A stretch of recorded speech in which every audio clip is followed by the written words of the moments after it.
আজকের এই মুহূর্তের সমগ্র বরাক উপত্যকা তথা আসামের গুরুত্বপূর্ণ আঞ্চলিক সংবাদে সবাইকে জানাই স্বাগত। আজ 2 মে শুক্রবার। আজকের সকালের বিশেষ বিশেষ খবর হলো, প্রতিদ্বন্দ্বিতায় আসবে না কংগ্রেস, প্রত্যয়ী মন্ত্রী কৃষ্ণেন্দু। পঞ্চায়েতে জয় নিয়ে নিশ্চিত কংগ্রেস বিজেপি উভয় দলই। পঞ্চায়েত নির্বাচনে শ্রীভূমি জেলার সবকটি রাজনৈতিক দলই নিজেদের প্রার্থীর জয়ের ক্ষেত্রে 100% আশাবাদী। গ্রামাঞ্চলের রাস্তাঘাট, স্বাস্থ্য, শিক্ষা সহ দুর্নীতিমুক্ত পঞ্চায়েত গঠনের উদ্দেশ্যে জনগণ বিজেপি প্রার্থীদের ভোট দেবেন বলে আশাবাদী মন্ত্রী কৃষ্ণেন্দু। তিনি বলেন, কংগ্রেসের সঙ্গে এই নির্বাচনে কোনো প্রতিদ্বন্দ্বিতা হবে না। রাজ্যের প্রতিটি জেলায় পঞ্চায়েত নির্বাচনে সাধারণ মানুষ উন্নয়নের জন্য বিজেপিকে সমর্থন করছেন। মন্ত্রী কৃষ্ণেন্দু পাল বলেন, প্রধানমন্ত্রী নরেন্দ্র মোদী ও মুখ্যমন্ত্রী হিমন্ত বিশ্ব শর্মার কর্মদক্ষতার প্রতি মানুষের আস্থা ও বিশ্বাস রয়েছে। বিজেপি ছাড়া যে উন্নয়ন সম্ভব নয়, এই বিষয়টি রাজ্যের জনগণ গত 10 বছরের বিজেপি শাসনে উপলব্ধি করতে পেরেছেন। মন্ত্রী কৃষ্ণেন্দুর বিধানসভা কেন্দ্র পাথারকান্দিতে 4টি জেলা পরিষদের 2টিতে ও 12টি আঞ্চলিক পঞ্চায়েত সদস্য বিনা প্রতিদ্বন্দ্বিতায় জয়ী হয়েছেন। পঞ্চায়েত নির্বাচনে শ্রীভূমি জেলায় বিজেপি ও জোট অগপ প্রার্থীর হয়ে প্রচার করে গেছেন প্রদেশ বিজেপির সভাপতি দিলীপ শইকিয়া, মুখ্যমন্ত্রী হিমন্ত বিশ্ব শর্মা, মন্ত্রী জয়ন্ত মল্ল বড়ুয়া, মন্ত্রী কেশব মহন্ত, মন্ত্রী কৌশিক রায় প্রমুখ। জেলা বিজেপির সভাপতি সঞ্জীব বণিক, রাজ্যসভার সাংসদ মিশন রঞ্জন দাস, জেলা বিজেপির প্রাক্তন সভাপতি সুব্রত ভট্টাচার্য প্রতিদিন জেলার বিভিন্ন প্রান্তে ছুটে গিয়ে নাগাড়ে সভা করেছেন। দলীয় প্রার্থীদের জয় সুনিশ্চিত করার জন্য দিনরাত এক করে কাজ করেছেন তারা। বিশেষ করে উত্তর করিমগঞ্জের নানা এলাকায় ব্যাপক প্রচার সভা করেন সুব্রত ও মিশন। সুব্রত বলেন, কংগ্রেস শাসনকালে পঞ্চায়েত ব্যবস্থা কোন পর্যায়ে গিয়ে পৌঁছেছিল তা আর মানুষকে স্মরণ করিয়ে দিতে হবে না। বলেন, ঘরোয়া কুন্দলে জর্জরিত কংগ্রেস এ জেলায় পঞ্চায়েত নির্বাচনে লেজে গুবরে হবে। জেলার 16টি জেলা পরিষদ আসনের মধ্যে 2টি আসনে ইতিমধ্যে বিনা প্রতিদ্বন্দ্বিতায় বিজেপি প্রার্থী জয়ী হয়েছেন। সেই সঙ্গে 95টির মধ্যে 22টি আঞ্চলিক পঞ্চায়েত সদস্য পদেও শাসক দলের প্রার্থী বিনা প্রতিদ্বন্দ্বিতায় জয়ী হয়েছেন বলে জানান সুব্রত। এদিকে বিজেপির উজ্জীবিত নির্বাচনী প্রচারের মোকাবিলায় কংগ্রেস প্রার্থীদের জন্য জ্বর তুলতে সাংসদ তথা প্রাক্তন মন্ত্রী রকিবুল হোসেন ছাড়া আর কোনো নেতা আসেননি। টিকিট বিক্রির অভিযোগে দলের অন্তর্মহলে ব্যাপক ক্ষোভের সৃষ্টি হয়েছিল। এজন্য দলের যথেষ্ট বদনাম হয়। জেলা পরিষদ ও আঞ্চলিক পঞ্চায়েত পদে অনেক কেন্দ্রে কংগ্রেস দলীয় প্রার্থী পর্যন্ত দিতে পারেনি। এদিকে জেলা কংগ্রেস সভাপতি রজত চক্রবর্তী এবং জেলা সহ সভাপতি নবেন্দু শর্মা পুরকায়স্থ দলীয় প্রার্থীদের জয় নিয়ে 100% আশাবাদী। জেলার জনগণ এবারের পঞ্চায়েত নির্বাচনে বিজেপিকে রাজনৈতিকভাবে বিসর্জন দেবেন বলে তারা মন্তব্য করেছেন বৃহস্পতিবার। বিজেপি নেতারা উন্নয়ন এবং 10 বছরের শাসনকালে রাজ্যে সুশাসন ও ন্যায় প্রতিষ্ঠাকে হাতিয়ার করে ভোটারদের আকর্ষিত করার চেষ্টা করেছেন। অন্যদিকে কংগ্রেস সরকারের ব্যর্থতাকে তুলে ধরে সাধারণ ভোটারদের সমর্থন আদায়ের প্রচেষ্টা করছে। উভয় দলের তরফে ভালো ফলাফলের দাবি করা হয়েছে, তবে এসবের সঠিক উত্তর মিলবে 15 মে ভোট গণনার দিন। অপরদিকে হাইলাকান্দির 8 জেলা পরিষদ আসনে 63 প্রার্থী, লড়াই কঠিন। ইতিমধ্যে ভোট পর্ব শুরু হয়েছে হাইলাকান্দি জেলাও। আজ শুক্রবার অংশ নিয়েছে হাইলাকান্দি জেলাও। হাইলাকান্দি জেলার 4,49,118 জন ভোটার তাদের পছন্দের প্রার্থীর পক্ষে ভোটদান করছেন। জেলায় অবাধ ও নিরপেক্ষ নির্বাচন সম্পন্ন করতে হাইলাকান্দি জেলা প্রশাসনের পক্ষ থেকে সব ধরনের প্রস্তুতি গ্রহণ করা হয়েছে। ভোট গ্রহণ উপলক্ষে জেলা জুড়ে নিরাপত্তা ব্যবস্থা জোরদার করে তোলা হয়েছে। ভোট গ্রহণ শুরু হয়েছে আজ সকাল 7:30টায়, চলবে বিকেল 4:30টা পর্যন্ত। জেলার 689টি ভোট গ্রহণ কেন্দ্রে নিয়োজিত 3032 জন ভোট গ্রহণ কর্মী বৃহস্পতিবার বিকেলের মধ্যেই ভোট গ্রহণ কেন্দ্রে পৌঁছেছিলেন।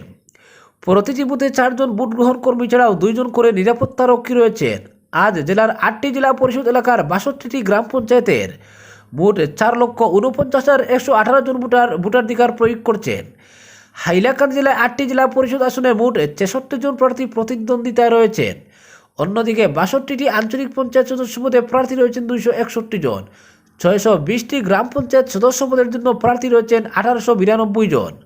পঞ্চায়েত নির্বাচন অবাধ, সুষ্ঠু ও শান্তিপূর্ণভাবে সম্পন্ন করতে গোটা জেলাকে 8টি জোনে এবং 32টি সেক্টরে ভাগ করা হয়েছে। হাইলাকান্দি জেলার কাটাখাল নদীর পূর্ব তীরবর্তী বৃহৎ বনগ্রাম পাহাড়ি এলাকা নিয়ে গঠিত বরুণচূড়া দোলচূড়া জেলা পরিষদ আসন।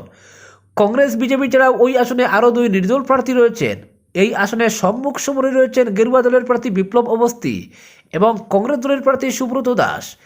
121 হাইলাকান্দি বিধানসভা কেন্দ্রের বরুণচূড়া দোলচূড়া জেলা পরিষদ আসনের অধীনে 6টি গ্রাম পঞ্চায়েত রয়েছে।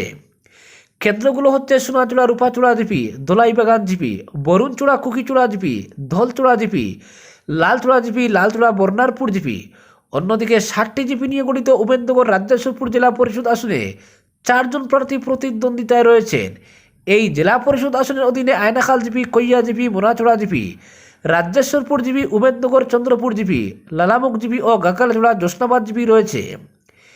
এই জেলা পরিষদ আসনে হিন্দু এবং মুসলিম ভোটের বিশাল ফারাক রয়েছে। উমেদনগর রাজ্যেশ্বরপুর জেলা পরিষদ আসনে গেরুয়া দলের প্রার্থী অঞ্জননাথ মজুমদারের সঙ্গে নির্দল প্রার্থী বেবি নুনিয়া ছাড়াও কংগ্রেস প্রার্থী রবীন্দ্র সিংহ ও নির্দল প্রার্থী পারভেজ খসরু লস্করের লড়াই হচ্ছে। রামচন্ডী নিমাইচাঁদপুর জেলা পরিষদ আসনে নির্দল প্রার্থী দিলওয়ার হোসেন বাবু ইয়ার সঙ্গে রাইজোর দলের প্রার্থী জহিরুদ্দিন লস্করের হাড্ডাহাড্ডি লড়াইয়ের সম্ভাবনা রয়েছে। এই জেলা পরিষদ আসনের 8টি জিপির মধ্যে রয়েছে বাউয়ারঘাট, নিমাইচাঁদপুর, টান্টু, রংপুর, রামচন্ডী, ধনীপুর, ভবানীপুর, পশ্চিম কিত্তারবন্দ, নিজবর্ণারপুর, সর্বানন্দপুর ও জয়কৃষ্ণপুর জিপি। মূলত সংখ্যালঘু সম্প্রদায়ের ভোটার বেশি এই আসনে মূল প্রতিদ্বন্দ্বিতা নির্দল প্রার্থী দিলওয়ার হোসেন বাবু ইয়া, রাইজোর দলের প্রার্থী জহিরুদ্দিন লস্কর ছাড়াও অসম গণপরিষদের প্রার্থী শাহিনা খানম লস্কর এবং কংগ্রেস প্রার্থী শামসুদ্দিন লস্কর রয়েছেন। তবে এই আসনে খেলা কংগ্রেস সভাপতি খুদ প্রার্থী হলেও মূল লড়াইয়ে থাকা না থাকা নিয়ে চর্চা চলছে।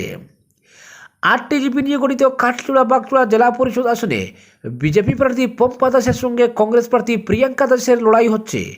এই জেলা পরিষদ আসনের অধীনে Rangabag GP, Kathchura GP, Harishnagar GP, Nishkar GP, Manipur GP, Madhabpur Rampur GP, Garmura Ramnathpur GP, Dattapur Bagchura GP রয়েছে। এই আসনের সম্মুখ সমরে রয়েছে 2 প্রধান রাজনৈতিক দল বিজেপি ও কংগ্রেস। কাঠচূড়া বাগচূড়া জেলা পরিষদ আসনের গেরুয়া প্রার্থী পম্পা দাসের সঙ্গে কংগ্রেস প্রার্থী প্রিয়াঙ্কা দাসের সরাসরি প্রতিদ্বন্দ্বিতা হচ্ছে। হাইলাকান্দি জেলার মহিলা সংরক্ষিত জামিরা শাহবাদ জেলা পরিষদ আসনে প্রতিদ্বন্দ্বিতায় রয়েছেন নির্দল প্রার্থী ফাতেমা বেগম চৌধুরী, কংগ্রেস প্রার্থী রুমানা বেগম তালুকদার এবং অগপদলের প্রার্থী রহিমা বেগম লস্কর, ইউডিএফ প্রার্থী স্বপ্না বেগম চৌধুরী। জামিরা শাহবাদ জেলা পরিষদ আসনের অধীনে রয়েছে Mohammadpur Shahbad GP, Apin Dinnathpur GP, Dolai Molai GP, Jalnachura Killarbag GP, Palaichura GP, Jamira GP, Dariarghat Paltabaldi GP ও প্রতাপনগর জিপি। মূলত 8টি গ্রাম পঞ্চায়েত নিয়ে গঠিত জামিরা শাহবাদ জেলা পরিষদ আসনে চতুর্মুখী প্রতিদ্বন্দ্বিতায় নির্দল প্রার্থী ফাতেমা বেগম চৌধুরী, অগপ প্রার্থী রহিমা বেগম লস্করের হয়ে কংগ্রেস প্রার্থী রুমানা বেগম তালুকদার এবং ইউডিএফ প্রার্থী স্বপ্না বেগম চৌধুরী রয়েছেন। কালীনগর পাইকান জেলা পরিষদ আসনে প্রতিদ্বন্দ্বিতায় 4 জন প্রার্থী থাকলেও বিজেপি প্রার্থী বেবি চন্দ্রের সঙ্গে কংগ্রেস প্রার্থী নাসিমা ফেরদৌসির সরাসরি প্রতিদ্বন্দ্বিতা হচ্ছে। এই আসনে নির্দল প্রার্থী এলিকা হাসান চৌধুরী, জুলফা বেগমও রয়েছেন। এই আসনের অধীনে থাকা 9টি গ্রাম পঞ্চায়েত হচ্ছে মহাদেবপুর, কালীনগর, মোহনপুর, বর্ণীব্রিজ, সুদর্শনপুর, উত্তর কাঞ্চনপুর, পাইকান তুপখানা, বাঁশডহর, সামারিকুনা ও কাটাগাঁও নিত্যানন্দপুর। আলগাপুর কাঞ্চনপুর জেলা পরিষদ আসনে ডজনেরও বেশি প্রার্থী থাকলেও ত্রিমুখী প্রতিদ্বন্দ্বিতার চিত্র ফুটে উঠেছে। এই আসনের মূল প্রতিদ্বন্দ্বিতায় কংগ্রেস প্রার্থী আফতাব উদ্দিন, বিজেপি প্রার্থী চৌধুরী চরণ গৌড় ও রাইজোর দলের প্রার্থী জয়নাল আবেদিন রয়েছেন।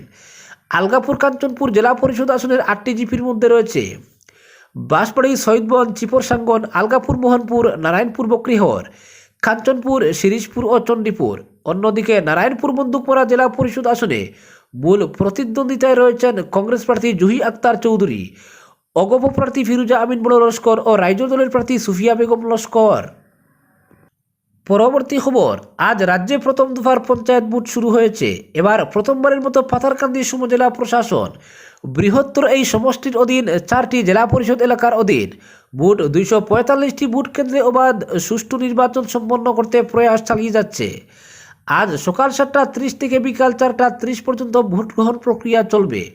এতে জেলা পরিষদ আসনে 4 জন ও আঞ্চলিক পঞ্চায়েত আসনে 30 জন সহ শতাধিক ওয়ার্ড সদস্য পদপ্রার্থীর ভাগ্য নির্ধারণ করবেন এলাকার 1,71,544 জন ভোটাররা। এর মধ্যে রয়েছেন 87,016 জন পুরুষ, 84,535 জন মহিলা ছাড়াও 3 জন তৃতীয় লিঙ্গের ভোটার। এদিকে এর আগে 2 জেলা পরিষদ প্রার্থী ছাড়াও 12 জন আঞ্চলিক পঞ্চায়েত সদস্য পদপ্রার্থী বিনা প্রতিদ্বন্দ্বিতায় জয়ী হন। বৃহস্পতিবার সকাল থেকে বুথ কর্মীরা নির্দিষ্ট যানবাহন করে এই সমজেলার অধীন সোনাখিরার স্বামী বিবেকানন্দ কলেজ ও আখাইদুমের নেহেরু বিদ্যাপীঠ হায়ার সেকেন্ডারি স্কুলের মধ্যবর্তী ইনডোর স্টেডিয়ামে পৌঁছেছেন। পরে রাজ্য নির্বাচন কমিশনের পর্যবেক্ষকের উপস্থিতিতে বুথ কর্মীদের মধ্যে বুথ সামগ্রীগুলো বিতরণের পাশাপাশি বিশেষ নিরাপত্তা কর্মীদের মধ্যে প্রত্যেকটি বুথ কেন্দ্রে পৌঁছে দেওয়ার ব্যবস্থা হাতে নিয়েছে প্রশাসন। আজ ভোটের দিন ভোটারদের নির্ভয়ে ভোটদান করতে প্রশাসন থেকে আহ্বান জানানো হয়েছে। আজকের বিশেষ সংবাদ এখানেই সমাপ্ত।